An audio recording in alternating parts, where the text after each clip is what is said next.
오늘은 주만 바라볼지라 라는 제목으로 말씀 나누겠습니다. 저희들이 정말 2026년에 저희 교회가 오직 주님만을 바라보는 그런 교회 되기를 바라고 우리가 주만 바라볼지라 라는 표를 가지고 우리가 한 해를 살아가는데 여러분 주님만 바라보고 살고 계십니까? 네.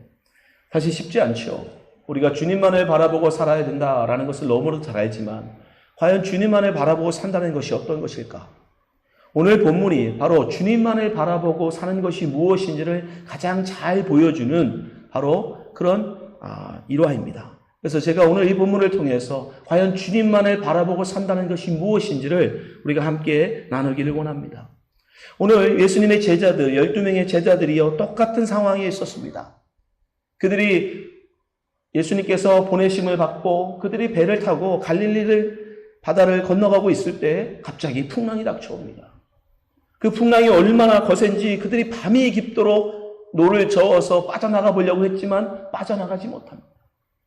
거의 절망 가운데 이제 그들은 이제 죽었구나 라고 하는 그때에 밤 4경쯤에 그 풍랑 가운데 예수님께서 제자 가운데로 걸어오세요. 그때 베드로가 그 예수님을 바라보고 외칩니다. 주여 만일 주님이시거든 나를 명하사 무리를 오라 하소서. 베드로가 왜 이 말을 했을까요? 여러분 똑같이 12명의 제자들이 다 함께 똑같은 풍랑을 바라보았고 똑같은 상황 가운데 똑같은 조건 가운데 있었어요. 근데 그 많은 12명의 사람들 중에 오직 베드로만이 예수님을 우리를 걸어오시는 예수님을 바라보더라는 것입니다. 여러 명의 제자는요. 여전히 그들을 덮치고 있고 그들을 위협하고 있는 풍랑을 바라보고 있더라는 것입니다. 여기서 우리는 중요한 사실을 하나 깨달을 수 있어요. 주님만을 바라보고 살아야 되는 것은 우리 예수 믿는 사람들의 당연한 삶입니다. 예수님만을 의지하고 예수님의 말씀만을 정말 신뢰하고 그것을 진리로 믿고 세상과 타협하지 않고 오직 하나님만을 붙들고 살아가는 그 신앙. 근데 성경은 무엇을 증거하느냐? 모든 사람이 다 그렇게 살지는 못한다라는 거예요. 12명의 사람이 똑같은 상황이 있고 똑같은 풍랑을 만났고 똑같은 어려움을 닥치고 있고 그 중에 풍랑 가운데 걸어오신 예수님을 똑같이 바라보았지만 그 중에 오직 한 사람 베드로만이 그 예수님께 간구하더라. 우리도 마찬가지예요.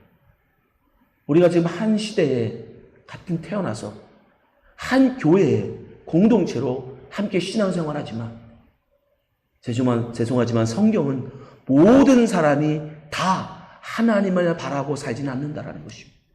12 중에 하나. 그 사람만이 오직 주님을 바라보고 주님께 놀라운 기적을 구하더라는 것입니다. 이들 뿐입니까? 12명의 정탐꾼이 똑같은 가나안 땅을 보았고 똑같은 거인들을 보았고 똑같은 안악자손을 보았습니다. 그러나 그 중에 10명은 자기들의 본 사실만, 환경만, 조건만 이야기하지만 그 중에 오직 2사람 여호수아와 갈렙만은 하나님을 바라보더라는 것입니다. 10 중에 오직 2사람. 예수님은 10명의 처녀가 신랑을 맞을 준비를 하겠지만 그 중에 오직 5만이 똑같은 상황입니다. 똑같은 조건입니다. 똑같은 상황 속에서 오직 5명의 처녀만이 신랑을 영접하고 신랑과 함께 하나님의 나라에 들어갈 것을 말씀하십니다. 성경은 분명히 말씀해요. 똑같은 상황 속에 있어도 똑같은 풍랑 속에 있어도 똑같은 조건 속에 있어도 어느 누군가는 풍랑만을 바라보고 좌절하지만 그러나 그 중에 소수의 어떤 사람들은 하나님을 바라보더라는 것입니다. 하나님을 신앙하더라. 그때 우리도 마찬가지겠죠. 우리가 하나님만을 바라보고 살아가는 삶, 오직 하나님만을 의지하고 살아가는 삶. 대다수는 어쩌면 하지 못합니다. 여전히 세상의 습관대로, 세상의 풍랑 속에서, 세상의 방식대로, 세상에 살아온 방식대로 그게 좋은 거야 라고 그저 살던 방식, 습관 쫓아서 살 것입니다. 그러나 여러분 기억하십시오. 분명 우리 중에 한 사람은 베드로처럼 그 풍랑 속에 걸어오시는 주님을 바라보는 사람이 있다는 것입니다. 똑같은 상황 속에서도 똑같이 몸이 아프고 똑같이 어려움이 닥쳐오고 똑같이 경제적인 위험을 당하고 똑같은 어려움 속에서도 여러분 모두가 다 세상만을 바라보는 건 아니에요. 그 중에 어느 누군가는 하나님을 바라보고 끝까지 하나님을 신뢰하고 살아가는 사람들이 있다는 것입니다. 우리는 그것을 잊지만 안 돼요. 주님은 하나님을 바라보는 자를 기뻐하십니다. 11명의 제자들이 여전히 풍랑 가운데 두려움 가운데 있을 때 오직 베드로만이 주님께 간구하죠. 주님이시거든 나로 무리를 걸어오라 하소서. 네, 여러분 그렇게 풍랑을 바라보지 않고 풍랑 가운데 걸어오시는 주님을 바라보는 베드로에게 어떤 놀라운 일이 일어납니까? 바로 그 말씀대로 정말 무리를 걷는 기적을 경험하더라. 그럼 우리 여기서 또 한 가지 진리를 발견할 수 있어요. 우리가 환경을 바라보지 않고 조건을 바라보지 않고 어려운 상황 속에서도 주님을 바라보는 사람에게는 무슨 일이 일어난다? 기적이 일어난다. 그럼 왜 우리에게 주님은 세상을 바라보지 말고 왜 주님만을 바라보고 살려고 하시는가? 다른 게 아니에요. 여러분 세상을 바라보고 세상의 사람들이 살아가는 방식, 생활 방식, 세상 사람들이 살아가는 그 세상의 가치대로 따라 살면 그 사람이 결국 이룰 수 있는 성과라는 건 뭐예요? 세상 사람들이 하는 거, 세상 사람들이 이룬 거, 세상 사람들이 경험한 거, 그거 이외에 뭐가 나오겠습니까? 그렇지 않습니까? 세상 방식으로 살아가는데 뭐가 다른 결과가 나오겠어요? 그러니까 여러분이 그냥 여러분 부모님이 살던 방식, 여러분의 부모의 부모가 살던 그런 세상 방식대로 살면 여러분의 부모의 부모님이 당하신 그 결과대로 여러분의 부모님 세대들이 이루었던 결과대로 세상 것들 이외에는 아무것도 경험할 수가 없는 거예요. 그러나 그 와중에도 불구하고 하나님의 방식, 하나님의 뜻, 하나님을 바라보는 사람, 그 사람에게는 그들은 전혀 생각도 못하고 그들은 전혀 경험한 적도 없고 그들은 전혀 볼 수도 없었던 놀라운 기적을 경험하더라는 것입니다. 아니 어떻게 이런 생각을 해요, 여러분? 풍랑이 닥쳐왔어요. 풍랑이 지금 배를 뒤집을 지경입니다. 여러분에게 주님 앞에 소원을 말할 수 있는 기회를 주셨어요. 자, 여러분 무슨 소원을 빌겠어요? 지금 풍랑이 와서 배가 뒤집어질 상황인데 여러분 같으면 예수님한테 뭘 구하겠어요? 100이면 100, 이 배를 지켜주세요. 이 배 뒤집어지지 않게 해주세요. 풍랑을 잔잔케 해주세요. 내 조건을 바꿔줄 그걸 간구하지 않겠습니다. 그렇잖아요, 여러분? 그게 세상이에요, 그게 세상. 그게 세상의 가치고 그게 세상의 방식인 거예요. 그러나 베드로는요, 예수님한테 뭘 구해요? 오늘 한번 말씀 보십시오. 베드로 28절에 뭐라고 합니까? 지금 똑같이 이도 경험하고 있는 거예요. 배가 지금 풍랑 가운데 뒤집어지려고 하고 물이 막 차서 이제 배가 곧 가라앉을 지경입니다. 그런데 그때 베드로가 그 풍랑 가운데 주님을 바라보는 베드로는 뭘 구하느냐? 주여, 만일 주님이시거든 나를 명하사 무리로 걸어오라 하소서. 주님이 지금 뭐하고 오세요? 무리를 걸어오시잖아요. 나도 우리를 걷게 해주세요. 이게 여러분 주님을 바라보는 사람의 특징인 거예요. 여기서 베드로가 주님 이 풍랑을 잔잔케 해주세요. 이 배 뒤집어지지 않게 해주세요. 그랬다면 그는 주님을 바라보는 자가 아닌 거예요. 여전히 세상을 바라보는 사람이고 여전히 세상 방식대로 살아가는 삶인 겁니다. 그는요 주님과 같이 되기를 원했던 거예요. 주님을 바라보는 사람은 여러분, 나의 평안, 나의 행복, 나의 기쁨, 나의 조건을 바꾸는 것을 구하지 않아요. 나도 주님과 같이 되기를 원합니다. 주님이 무리를 걸어오시니 나도 무리를 걷고 싶습니다. 주님이 그 길을 가시니 나도 가게 하여 주소서. 주님이 십자가 지셨으니 나도 십자가 담당히 지게 해 주시옵소서. 두렵지만, 무섭지만 주님 가신 그 길 나도 가게 하옵소서. 여러분, 풍랑이 좋아서 배가 뒤집어질 상황인데 베드로는요, 주님과 같이 무리를 걷기를 구합니다. 그게 바로 주님을 바라보는 사람의 특징이에요. 내 조건을 바꾸고 내 상황을 바꾸고, 가난한 나 부자 되게 해주세요. 나 사람들이 무시하는데 권세 갖게 해주세요. 높은 왕이 되게 해주세요. 그런 거 구하지 않아요. 주님과 같이 되기를 원합니다. 그러자 주님 뭐라고 해요? 오라. 오라. 너무 기쁘시다. 풍랑을 바라보지 않고, 그 풍랑을 잔잔하기를 구하지 않고, 배가 가라앉지 않기를 구하고, 자기가 왕이 되기를 구하고, 그런 게 아니라 주님과 같이 무리를 걷기를 원합니다. 그렇게 주님을 바라보고 구할 때 주님께서 그에게 그 기적을 경험하게 하세요. 오라. 그래서 베드로가 어떻게 해요? 배에서 내려 무리를 걸어서 예수님께 가니라. 할렐루야. 이 얼마나 놀라운 일이에요. 그 믿음도 대단한 거죠, 그죠? 주님이 뭐 와서 같이 이렇게 손을 잡아주시는 것도 아니고 그냥 말씀으로만 오라.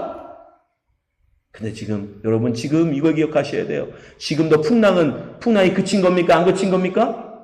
풍랑은 여전히 치고 있는 거예요, 여러분. 여러분, 베드로는 뱃사람이에요. 이 풍랑이 얼마나 무서운 건지 잘 아는 사람입니다. 저 내륙에 사는 사람이라 바다를 경험한 적이 없어서 풍랑이 뭐 대단한지도 모르고 물에 빠져 죽는 게 뭔지도 모르는 사람이라면 어쩌면 아무것도 모르니까 순진해서 정말 이 오라라는 말씀에 발을 덜컥하고 물에 던질 수도 있겠죠. 그러나 베드로는 너무 잘 아는 사람이에요. 평생을 물에서 산 사람입니다. 이 갈릴리 바다에서 산 사람이에요. 이 물에 빠지면 어떻게 된다는 걸 너무 잘 알고 있어요. 그런데 풍랑이 막 치고 있는 그 와중에도 여러분, 베드로는 누굴 바라보기 때문에? 주님만을 바라보기 때문에 그걸 믿고 정말 물 위에 발을 내딛고 걸어가더라는. 여러분, 어떤 상황 속에서도, 어떤 조건 속에서도 우리가 주님만을 바라보고 믿고 구하면 우리 가운데 무슨 일이 일어난다? 놀라운 기적이 일어나는 거예요. 하나님은 놀라운 기적을 체험하는 거예요. 하나님은 이미 이스라엘 민족에게 그걸 경험하게 하셨잖아요. 앞에는 홍해 바다가 가로막고 있습니다. 뒤에는 바로가 마음을 바꿔서 지금 군대를 동원해서 그 당시 최강의 군대, 그 어떤 나라하고도 싸워도 이길 수 있는 당시 세계 최강의 군대, 애굽 군대가 전차를 앞세우고 그들을 쫓아옵니다. 진퇴양난이에요. 그때 하나님이 모세를 통해서 그들에게 선포한 말씀이 뭐예요? 너희는 두려워하지 말고 가만히 있어서 여호와께서 오늘 너희를 위하여 행하시는 구원을 보라. 가만히 있어. 하나님만 봐라. 하나님만 기대해라. 앞에 화면을 쳐다보지 말고 뒤에 쫓아오는 애국 군대를 쳐다보지 말고 조건을 바라보지 말고 하나님만을 바라봐라. 그들이 어떤 기적이 일어나요?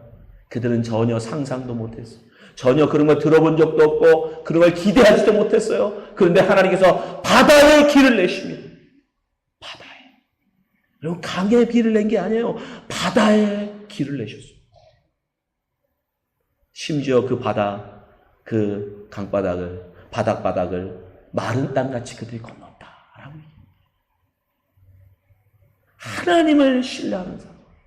내 조건, 내 주변의 상황, 그것을 바라보는 게 아니라 오직 하나님을 바라보고 하나님을 신뢰하는 자에게는 전혀 기대하고 상상하지도 못한 놀라우신 하나님의 방법이, 하나님의 놀라운 기적이 일어난다 라고 하는 것을 보여주십니다.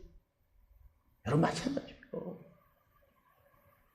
때로는 우리가 원치 않는 질병이 찾아올 수 있어요. 여러분 인생 가운데 원치 않는 고난이 찾아올 수도 있습니다. 아픔이 찾아올 수도 있어요. 근데 그것을 그 조건만 바라보고 그 상황만을 바라보고 세상적인 방법을 취하고 세상적인 방법을 생각하면 세상적인 방법밖에는 나오지 않습니다. 하나님의 방법을 구하신 여러분 되시기 바랍니다. 하나님을 바라보시고 하나님의 은혜를 간구하세요. 그러면 하나님께서 하나님의 방법으로 길을 여십니다. 혹시 하나님만이 여러분 바다에 길을 낼 수 있는 거예요. 누가 어떻게 이런 놀라운 일을. 예수님만이 베드로를 물 위로 걸어오게 하실 수 있는 거예요. 그런 기적은 오직 풍랑을 바라보지 않고 주님을 바라보는 자, 그걸 믿음으로 간구하는 자, 그에게 일어나더라 라는 것입니다. 일단 이 사건을 통해서 우리가 뭘 할 수 있느냐? 주님을 바라볼 때 끝까지 주님만을 바라봐야 한다는 거죠. 베드로가 이렇게 저쉽게 시작을 했는데 문제는 뭐죠? 몇 걸음 걷다가 여전히 닥쳐오는 풍랑, 바람 소리. 그가 무서워서 어떻게 해요? 바람을 쳐다봐요. 풍랑을 쳐다봐요. 그 시선이 어디로 돌아간 거예요? 주님에서 조건, 상황. 우리 주님은 정말 너무 잘 설명해 주세요. 왜요? 우리의 믿음이라는 게 그렇잖아요. 멋있게 시작할 수 있어요. 때로는 우리가 멋있는 신앙 고백을 할 수 있습니다. 때로는요, 아파 죽을 것 같은 상황 속에서도 하나님을 바라보는 놀라운 은혜를 경험할 수 있어요. 근데 문제는 뭐죠? 그걸 계속 지속하는 게 쉽지가 않다. 그게 인생이에요. 여러분만 그런 게 아니라, 우리만 그런 게 아니라, 모두가 그래요. 베드로도 그래요.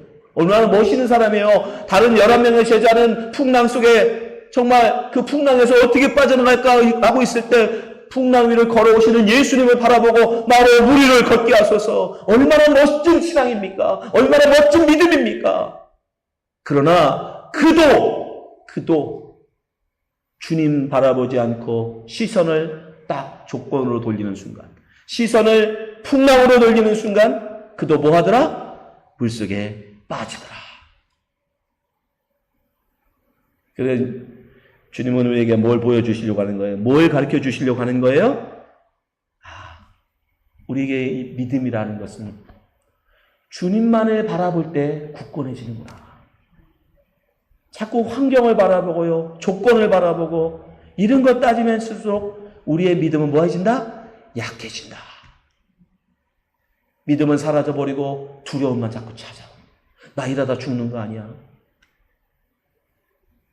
그 두려움이 찾아와요.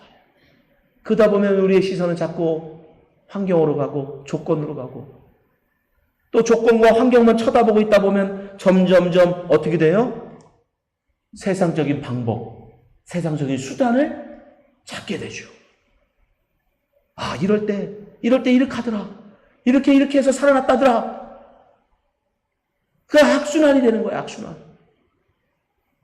하나님을 바라보고 주님만을 바라보고 이제 나갈 때는 하나님께서 그 믿음대로 놀라운 하나님의 방법으로 하나님의 기적을 경험하게 하지만 그 시선을 돌려서 세상을 바라보는 순간 그 믿음은 사라져버리고 점점 두려움이 찾아오게 되고 그러다 보니까 세상적인 방법, 세상적인 수단을 자꾸 찾게 되고 그러니 점점 더 우리의 시선은 세상으로 상할 수밖에 없는 것입니다. 여러분은 지금 어떻습니까? 여러분의 지금 시선은 어디에 있습니까? 여러분 모두 다 이 세상에요, 아무런 아픔도 없이 아무런 고통도 없이 신앙생활하는 사람이 있을 것 같죠? 여러분 없어요. 아무도 없어요. 우리 느끼면 나만 고통당하는 것 같고 나만 괴로운 것 같고 나만 힘겹게 신앙생활하는 것 같아도 여러분 이 세상에 아무도 그 누구도 편안하게 쉽게 신앙생활하는 사람은 없습니다. 모두가 다 사망의 음침한 골짜기를 걷는 그런 고통과 아픔과 상처를 가지고 살아가는 거예요. 근데 뭐가 결정되는 거예요? 그럼에도 불구하고 나의 시선을 주님께로 둘 거냐 아니면 세상에 둘 것이냐. 그러나 성경은 분명히 증거합니다. 주님에게서 시선이 떨어지는 순간, 세상을 바라보는 순간 우리는 반드시 세상에 빠진다는 거예요. 세상에 잠기게 된다는 것입니다. 사랑하는 성도 여러분, 눈을 들어 우리를 도우시는 하나님을 바라보신 여러분 되시기 바랍니다. 세상을 향한 여러분의 시선을 주님께로 고정하시기 바랍니다. 여러분의 조건, 여러분의 상황, 여러분 그런 거 비교하지 마세요. 어떤 분들은 심지어 자기 조건 가지고 다른 사람 조건하고 비교해가지고 야 내가 더 아파, 내가 더 힘들어, 내가 그 정도면 야 나는 벌써 털고 일어났다. 다 자기가 제일 아파요. 다 자기가 제일 크고 제일 고통스러워요. 여러분 그런 조건, 다른 사람 조건까지 쳐다보지 마시고 오직 주님만을 바라보시는 여러분 되시기 바랍니다. 오직 주님만을 바라보세요. 마지막으로 우리 또 이 말씀을 통해서 뭐로 알 수 있어요? 하나님의 놀라우신 은혜를 우리가 알 수 있어요. 보통 신들 같으면 그렇게 열심히 신앙생활 잘하고 오면은 상을 주지만 주님만 쳐다보고 바닥 쳐다보고 물결 쳐다보다가 꼬르륵 빠지면 보통 뭐라고 그래요? 잘됐다 이놈. 곧봐라 이놈아. 바닥 쳐다보니까 바람 나 쳐다봐야지 왜 딴 거 쳐다봐. 자업자득이야 너. 자업자득. 네 한 대로 너 받는 거야. 나만 쳐다봤어야지 왜 딴 거 쳐다보고. 와 꿀맛이다. 보통 신들은 다 그래요. 그렇지 않습니까? 잘하면 상 주고 못하면 벌 주는 게 모든 세상 신들이에요. 근데 우리 주님은 어떠세요? 베드로가 물에 빠지면서 주님한테 외치죠. 30절 보세요. 주여 나를 구하소서. 주여 나를 구원하소서. 여러분 그가 지금 어떤 상황에 빠진 거예요? 믿음이 좋은 상황에서 빠진 겁니까? 아니에요. 주님을 바라보다가 갑자기 좋은 믿음 가운데 오다가 갑자기 바람에 시험 든 거예요. 지금 믿음을 떨어진 거예요. 그럼에도 불구하고 주님은 어떻게 합니까? 그의 그 간구를 외면치 않으시더라. 믿음이 떨어지고 시험이 들어서 지금 넘어졌는데 낙심했는데 물에 빠져가는데 그럼에도 불구하고 그 믿음 없는 연약한 자가 주님 앞에 주여 나를 구원하소서라고 간구할 때 주님께서 어떻게 합니까? 즉시 손을 내밀어. 이게 중요한 거예요. 주님 같이 기다렸다는 듯이 즉시 손을 내밀어 그를 붙잡으십니다. 우리 주님이 그런 분이십니다. 왜? 우리를 너무 잘 아세요. 우리가 정말 주님만을 이렇게 바라보고 우리의 평생, 우리 생명이 다하기까지 그렇게 걸어갈 수 있는 존재가 아니라는 걸 너무 잘 아세요. 분명히 때때로 우리의 시선이 주님만을 바라보다가 여기서 소리가 나면 이쪽 쳐다보고 저쪽에서 뭐가 번쩍거리면 왼쪽 쳐다보고 우리는 그런 존재예요. 그런데 주님 여러분 기억하십시오. 다른 신들이라면 그럴 때 그에게 벌을 내리겠지만 그러나 우리 주님은 오히려 그런 상황 속에서도 주님 앞에 나를 구원하여 주소서라고 주 앞에 손을 내밀 때 주님은 즉시 그 손을 붙잡아 주신다는 거예요. 그래서 우리에게는 희망이 있는 겁니다. 우리에게는 그래서 소망이 있는 거예요. 그래서 우리는 담대할 수 있는 거예요. 내가 오직 주님만을 바라보고 가야 됨을 알긴 하지만 때때로 우리가 넘어질 수 있고 때때로 우리가 시험 들 수 있고 때때로는 우리의 시선이 조건으로 갈 수 있을 때 여러분 그때 그것을 깨달았으면 얼른 주님 앞에 회개하고 돌아오시기 바랍니다. 주님께서 여러분 손을 붙들어 주세요. 예수님이 누가복음 15장에서 말씀하신 탕자의 비유를 보세요. 그 아버지가 그 탕자가 떠난 뒤로 어떻게 합니까? 그가 오기만을 기다려요. 그가 돌아오기만을 기다려요. 그 탕자가 자기의 괴로움을 인정하고 나 여기다가 굶어 죽겠구나. 차라리 아버지 집에 가는 게 낫겠다. 라고 그가 돌아올 때 여러분 아버지가 제일 먼저 뛰어가서 그 아들을 끌어안습니다. 그 아버지가 탕자에게 바란 게 뭐예요, 여러분? 외국 나갔으니까 돈 많이 벌어오는 겁니까? 외국 나갔으니까 출세하고 오는 거예요? 나가서 공부 많이 하고 명성을 떨치고 돌아오는 아들을 기대했습니까? 우리 아버지 하나님께서 여러분에게 기대하는 건 그런 게 아니에요. 여러분들이 그리스도인으로 멋지게 살아내서 큰 영광을 얻어내고 여러분들이 정말 멋지게 하나님만을 바라보면서 정말 놀라운 기적을 경험하면서 세상 사람들에게 봐라, 예수 믿는 사람은 이렇게 멋지게 성공한다 라고 하는 그런 트로피를 원하시는 게 아니에요. 탕자 아버지가 탕자에게 바란 건 딱 하나입니다. 우리 아버지 집이 최고구나. 우리 아버지 집 떠나면 고생이구나. 난 아버지하고 살 때가 제일 행복하구나. 그거 알고 돌아오는 거. 부자가 아니어도 돼. 거지꼴로 돌아와도 돼요. 명성 없어도 돼요. 돌아오는 그 마음. 그래서 주님께서 우리에게 원하시는 것은 뭐라? 상한 심령이라 라고 다윗이 고백한 거예요. 이런 마찬가지예요. 오늘 우리가 하나님 앞에 예배하고자 모였습니다.